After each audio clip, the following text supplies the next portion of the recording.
Good morning and welcome to Live with the Pricing Lady. I'm Janine Liston, your hostess. Welcome to the show. This show is all about how to help you do pricing better in your business so you can build a business that is profitable for the long term.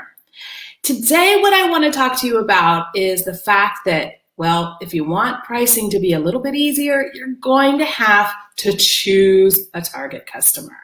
We're going to take a look at two things. We're going to take a look at why this is important, how it's going to help you in your business, and then I'm going to share with you a way that you can actually select a customer or a target customer group with a little bit of logic behind it so that it's easier to do. So first, let's go ahead and take a look at why this is helpful and how come it's so important to your business. So the first reason, and this is something I see all the time, I think actually just this week I had a client and we sat down for our first meeting and my first question is always going to be, who are you targeting? And the first word out of her mouth was anyone. And okay, I'm being a little bit just here on purpose, but anyone should never, in my opinion, and I rarely use ultimatums like never, always, and whatever, but should very rarely be the answer to that question. Because when you are selective in who you're targeting, everything else becomes easy. So let's say if I'm going to manufacture pens, I'm going to sell them to anyone. That means that I am going to have a potential price range somewhere between 0 and infinity. And it's really difficult to figure out what the perfect place is in that range. Whereas if I say I'm going to target, people who want high quality premium pens because they're really after the brand name, then I know that my price range is much more narrow and, the one that I start with in order to find the price. So it's going to make it simpler. It also makes your value communication simpler. It helps you figure out what you should offer, which products. Too often people design the product first or design the offer first and then figure out who you're going to target to. Actually, it should be the other way around. Figure out who it is that you want to serve most, then develop the right offer for them, and then finding the price and doing the communication becomes that much simpler. If you're a service-based business, then when you are focused on who you're targeting, it allows you to establish yourself more easily as the expert in XYZ. And that means that your messaging, your communication, your value propositions, all of that is tailored to that group. And experts will command a higher price than generalists. Products that solve very specific problems will command higher prices than products that have general solutions. So this really means, and my second point here, is that you can tailor everything to that group. Now, I know some of you are thinking, yeah, but if I do that, then it's not fit for everyone else. Well, here's the thing. Even if you focus on Group A, it doesn't mean you won't get clients from Group B and C, nor does it mean that later on you couldn't actually create offers for Groups B and C specifically. So be very clear up front, especially if you're just starting your business, who you want to target. It will make things simpler. It'll reduce the possible price range. It'll help you position yourself or your products as fit for a specific group, and it will allow you to tailor everything.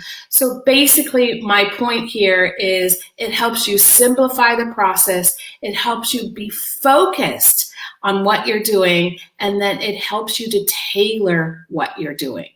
Now, the focus piece is really important here because one of the problems that especially new business owners have is when they're trying to sell anything to everyone or everything to anyone, I've seen both, right? Then the focus is hard because you have this and you have that. I've even struggled with this in my own business. Who am I really targeting? And the more clarity that I have on that, the easier it becomes for me as well. And part of it is just about knowing where to focus your attention. When you have a target customer in mind, and what I do with my clients is we give them a name, we write a whole bio for them so that we can actually test our ideas for our business, including our pricing, against that. Let me give you a simple example. This one is non-pricing related, but I had a client, her target customer was a 65-year-old woman living in Europe who loves literature. Now, this woman is not on social media. So we were having this discussion about how she could reach out and get more clients. And I said, well, you can post it here. And she goes, no. Edith was her name, not my client, but the ideal target client. Edith is not on social media. She wouldn't like that. Or payment, no, Edith doesn't pay by credit card. Edith prefers to get an invoice. So you can always test your business ideas and your pricing against what Edith, in this case, or whoever your target customer is. And the more focus you have on that, the easier it is to use that in this way. So thank you so much for those of you who have joined me live here today. We are talking about how to choose the right target customer to start with in your business. So I've been working with a few clients recently on exactly this topic. And what we found is that very quickly they get the complexity in their pricing goes off the charts, and it's a derivative of how many target customers they want. Okay, right now, they may not be in a position to have as many target customers as they want. So we start pricing first with the main one, the one that either you love to do and or is going to drive the most business to you. And why do we start there? We start there because that's where you can get the most traction, right? And then it gives you the freedom to go into areas where maybe you aren't yet the expert, or to be able to have enough money in your business and profit to be able to serve clients who maybe aren't in a position economically to afford what you offer. So you can actually, by focusing on the right group to start with, you give yourself the capital, the momentum to be able to bring your business further and further along the line. So you're probably sitting there wondering, all right, Janine, I understand it. I need to choose one customer. How in the heck do I go about doing this? Well, what I like to do with my customers is I do something called a love versus value prioritization. And it looks something like this. So basically, we set a few criteria. Those criteria can be things like, I made myself a little note here, so I'm just going to put that in front so I can refer to it. So we do things like, we say, okay, let's pick 5 or 6 categories. I would say 10 maximum. One might be, I love doing this kind of work. Clients believe, or I believe that clients need this as part of the process. I really want to offer. So these are things about you and your business. This is easy for me to do is another one. Then you have a bunch of criteria from the client side. So my customers or clients are demanding this solution or this product.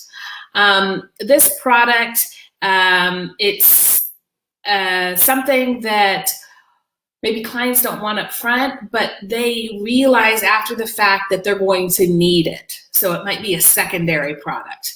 We also have things like, this is going to bring me the most revenue, right? Or this will give me the space because it brings enough revenue that I can do other things in my business that are more my passion. So you pick at least 5 of these criteria, then you list all of your offers or products down the left-hand side.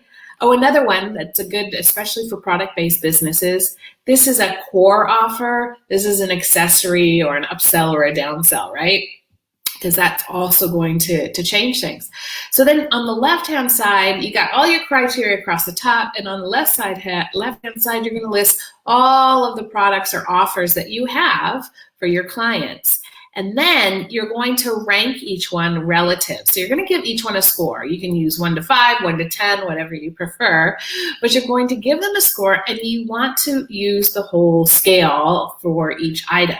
So it doesn't mean that you rank, only 1 5 and only 1 2, but that the ones that, let's say, you really love, those are really a 5, and the ones that you don't love are really a 1, right? So you want to use the whole scale. So then you go through and you rank all of your offers, and then you add up the scores and you see where things fall out. Now, recently I did this with a bigger client of mine, and what was really interesting is that when we did the scoring, what came out on top was actually not the target group that we were focusing on, which was quite funny. And we had a discussion about it and decided that it still was the best place to focus first.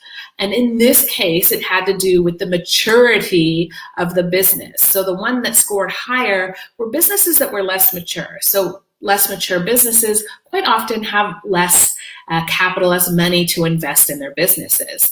Whereas the other group was a more mature group that was definitely beyond just a startup phase and more into the growth and redefining their business and really, businesses moving along. Those are companies that have money to invest. So we decided to keep focusing on the target group that we were and keep the one that had the highest score as the secondary group, or the group that we would focus on in the second phase. And this is the point that I think is very important to make. You can do this prioritization or ranking, whatever you want to call it, and it may not come out as you expected. You may learn something new like we did in this case, or it may come out exactly as you expected and confirm to you that you're focusing on the right thing. It's not a matter of, is this right or wrong, but it's a matter of how can I look at this objectively in order to understand what's going to bring my business and what's going to help my customers and what's going to bring me joy the most. Now, here's a few other tips. Now, let's say you have something that is both something that you love and something that is valuable to clients. Well, this is a win-win. This is always somewhere where you want to start because, of course, when you're doing something you love and something that clients really want, it's kind of like a resonance effect, right? It makes you happy, it makes them happy, everybody's happy, and goes along. So that's something that you can price at a premium, in alignment with the value, but it's something that's going to be good. Now, if you have something that clients are demanding and you hate doing, if this is something that's core to your business, then you may have a bit of a problem. But if it's something that, say, an accessory to your business. Let's say you have a business in management consulting and you do market research, but you really don't enjoy market research, but sometimes customers really want it. Well, then this is something that if you don't really want to do it, you can price it higher than normal to kind of discourage people. But then when somebody does really want you to do it, at least you're getting enough money that you feel a little bit better about it. Or because you're getting more money, maybe you can outsource it and you still make a small amount of commission on it, but you can afford to outsource the work. So when you do this prioritization, look at it in two stages. The first stage, overall, which target group should I be focusing on? And then you can look at the same information on a product by product or offer by offer basis to determine, okay, what might be my strategy in terms of my offer? You can also use this to narrow down your offers if you have too many. This is another great way to do that. So back to how to choose, right? So this is a great way to help you. It's a tool to aid you in choosing which target customer to focus on. And this, again, is just going to help you simplify, because you're going to have that laser focus and be ready to serve a very specific customer group. And it's going to enable you then to tailor what you're doing specifically to that group. So again, when you are asked the question, who is my target customer? I want you to get into the habit of answering one target group up front. Doesn't mean you don't serve other people. It doesn't mean that you can't later on. It doesn't even mean that, if you're standing in front of someone who isn't in that group, that opportunity is lost. Then you ask them, well, what do you do? And they say, oh, I do this. And it puts them in target customer group B.